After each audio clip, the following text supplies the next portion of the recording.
ಓಂ ತ್ರಯಂಬಕಂ ಯಜಾಮಹೇ ಸುಗಂಧ್ಯಂ ಪುಷ್ಟಿವರ್ಧನಂ ಊರ್ವಾರ್ವಿಕಮಿಹ ಬಂಧನಾನ್ ಮೃತ್ಯೋರ್ಮೃಕ್ಷಮೃತಸ್ತು ಬನುಷೇಶ್ವರಾಯ ಮಹಾದೇವಾಯ ತ್ರಯಂಬಕಾಯ ತ್ರಿಪುರಾಂತಕಾಯ ತ್ರೇಕಾಗ್ನಿಕಾಲಾಯ ಕಾಲಾಗ್ನಿರುದ್ರಾಯ ನೀಲಕಂಠಾಯ ಮೃತ್ಯುಂಜಯಾಯ ಸರ್ವೇಶ್ವರಾಯ ಸದಾಶಿವಮಹಾದೇವಾಯ ನಮಃ. ಗುರುಭ್ಯೋ ನಮಃ. ಆತ್ಮೀಯ ವೀಕ್ಷಕ ಬಂಧುಗಳಿಗೆ ಬಸವಣ್ಣ ದಕ್ಷ ಗುರುಜಿ ಮಾಡುವ ನಮಸ್ಕಾರಗಳು. ನವೆಂಬರ್ ತಿಂಗಳ ಸಿಂಹ ರಾಶಿ ಭವಿಷ್ಯ ತಿಳಿಯುವುದಕ್ಕೆ ಮೊದಲು ನಮ್ಮ ಚಾನಲನ್ನು ಸಬ್ಸ್ಕ್ರೈಬ್ ಮಾಡಿಕೊಳ್ಳಿ. ಹಾಗೆ ಪಕ್ಕದಲ್ಲಿ ಬರೋ ಬೆಲ್ ಬಟನ್ ಪ್ರೆಸ್ ಮಾಡಿ. ಹಾಗೆ ನಮಗೆ ಸಪೋರ್ಟ್ ಮಾಡಲು ಈ ವಿಡಿಯೋಗೆ ಒಂದು ಲೈಕ್ ಕೊಡಿ.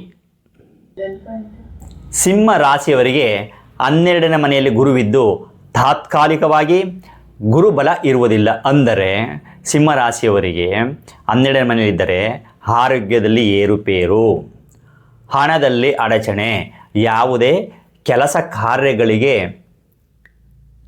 ಕೈ ಹಾಕಿದರೂ ವಿಫಲ ಹೊಂದುತ್ತೀರಿ. ನೀವು ಶಿವನ ದರ್ಶನ ಅಥವಾ ಗುರು ದತ್ತಾತ್ರೇಯರ ದರ್ಶನ, ಮಂತ್ರಾಲಯದ ಗುರು ರಾಘವೇಂದ್ರ ಸ್ವಾಮಿಗಳ ಅಥವಾ ಶಿರಡಿ ಸಾಯಿಬಾಬಾರ ದರ್ಶನ ಮಾಡಿದರೆ ತುಂಬ ಒಳಿತಾಗುತ್ತದೆ. ಆದರೂ ಡಿಸೆಂಬರ್ 5ನೇ ತಾರೀಕಿನ ಮೇಲೆ, ಅಂದರೆ ಗುರುವು ಡಿಸೆಂಬರ್ 5ನೇ ತಾರೀಕಿನ ಮೇಲೆ ಬೃಹಸ್ಪತಿಯು ಮಿಥುನ ರಾಶಿಗೆ ಬಂದಾಗ ನಿಮ್ಮ ರಾಶಿಗೆ 11ನೇ ಮನೆಯಲ್ಲಿರುತ್ತಾನೆ. ಡಿಸೆಂಬರ್ 5ನೇ ತಾರೀಕಿನ ಮೇಲೆ ನಿಮಗೆ ಸಂಪೂರ್ಣ ಗುರುಬಲವಿರುತ್ತದೆ. ಉದ್ಯೋಗಿಗಳಿಗೆ ಯಶಸ್ಸು, ವ್ಯಾಪಾರಸ್ಥರಿಗೆ ಧನಲಾಭವಾಗುತ್ತದೆ, ರೈತರಿಗೆ ಮತ್ತು ಕೃಷಿಕರಿಗೆ ಒಳ್ಳೆಯ ಬೆಳೆ ಬಂದು ಲಾಭದಾಯಕವಾಗುತ್ತದೆ. ವಿವಾಹ ಆಕಾಂಕ್ಷಿಗಳಿಗೆ ಮದುವೆ ಯೋಗ, ಅಂದರೆ ಕಂಕಣ ಯೋಗ ಕೂಡಿ ಬರುತ್ತದೆ. ಗುರುವಿನಿಂದ ಶುಭ ಫಲವನ್ನು ಪಡೆಯುತ್ತೀರಾ. ಬುಧನು ನಿಮ್ಮ ರಾಶಿಯಿಂದ 4ನೇ ಮನೆಯಲ್ಲಿದ್ದು ಜ್ಞಾನವೃದ್ಧಿ ಆಗುತ್ತದೆ. ವಿದ್ಯಾರ್ಥಿಗಳಿಗೆ ಪರೀಕ್ಷೆ ಅಥವಾ ಓದಿನಲ್ಲಿ ಆಸಕ್ತಿ ಹೆಚ್ಚಾಗಿ ಅನುಕೂಲಕರವಾದ ವಾತಾವರಣವಿರುತ್ತದೆ. ಬುಧನಿಂದ ಯಾವುದೇ ದುಷ್ಪರಿಣಾಮಗಳು ನಿಮಗೆ ಇರುವುದಿಲ್ಲ. ನಿಮ್ಮ ರಾಶಿಯ ಅಧಿಪತಿ ಅಂದರೆ ಸೂರ್ಯದೇವನು ಕೂಡ 4ನೇ ಮನೆಯಲ್ಲಿದ್ದು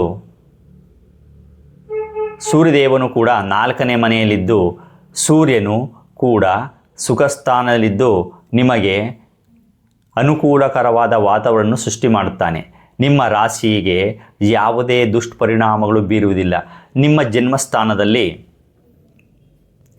ಕೇತುವಿದ್ದು ನಿಮ್ಮ ರಾಶಿಯಿಂದ 7ನೇ ಮನೆಯಲ್ಲಿ ರಾಹು ಕೇತುಗಳಿಂದ ಕೆಲವೊಂದು ದುಷ್ಪರಿಣಾಮಗಳು ನಿಮ್ಮ ಮೇಲೆ, ಅಂದರೆ ವಾಹನದಲ್ಲಿ ಸಂಚರಿಸುವಾಗ ಎಚ್ಚರದಿಂದಿರಬೇಕು. ವಿಷಜಂತುಗಳು ಅಂದರೆ ಚೇಳು, ವಿಷಸರ್ಪಗಳು ಅಂದರೆ ಹಾವು, ಇಂಥದ್ರಿಂದ ತುಂಬ ಎಚ್ಚರದಿಂದ ಇರಬೇಕು. ವಿಷಜಂತುಗಳ ವಿಷಯದಲ್ಲಿ ಎಚ್ಚರವಾಗಿರಬೇಕು. ಯಾವುದಾದರೂ ಬಿಸ್ನೆಸ್ ಮಾಡಬೇಕಂದ್ರೆ ವಿಳಂಬ ಮಾಡುವುದು, ಯಾವುದಾದರೂ ಪಾರ್ಟ್ನರ್ಶಿಪ್ ಬಿಸ್ನೆಸ್ ಮಾಡಬೇಕೆಂದಿದ್ದರೆ ಮುಂದೂಡುವುದು ಒಳಿತು. ಅಂಗಾರಕ ಗ್ರಹವು ಕೂಡ 4ನೇ ಮನೆಯಲ್ಲಿದ್ದು ಕುಜನಿಂದ ಹೊಸ ವಾಹನ ಯೋಗವಿದೆ. ಅಂದರೆ ಕಾರು, ಸ್ಕೂಟ್ರು ಮತ್ತು ರೈತರಿಗೆ ಟ್ಯಾಕ್ಟ್ರು ಅಥವಾ ಮತ್ತೆ ಏನಾರು ತೆಗೆದುಕೊಳ್ಳಬೇಕಂದ್ರೆ ವಾಹನ ಯೋಗವಿರುತ್ತೆ. ರಾಶಿಯ ಅಧಿಪತಿಯ ದೃಷ್ಟಿಯು ನಿಮ್ಮ ಮೇಲೆ ಬೀಳುವುದರಿಂದ ಸೂರ್ಯದೇವನು ಕೂಡ ತುಂಬ ಸುಫಲವನ್ನು ಕೊಡುತ್ತಾನೆ. ಮಾತಾಪಿತೃಗಳಿಂದ ಆಶೀರ್ವಾದ ದೊರೆಯುತ್ತದೆ. ಬಂಧು ಮಿತ್ರರ ಸಹಕಾರ ದೊರೆಯುತ್ತದೆ.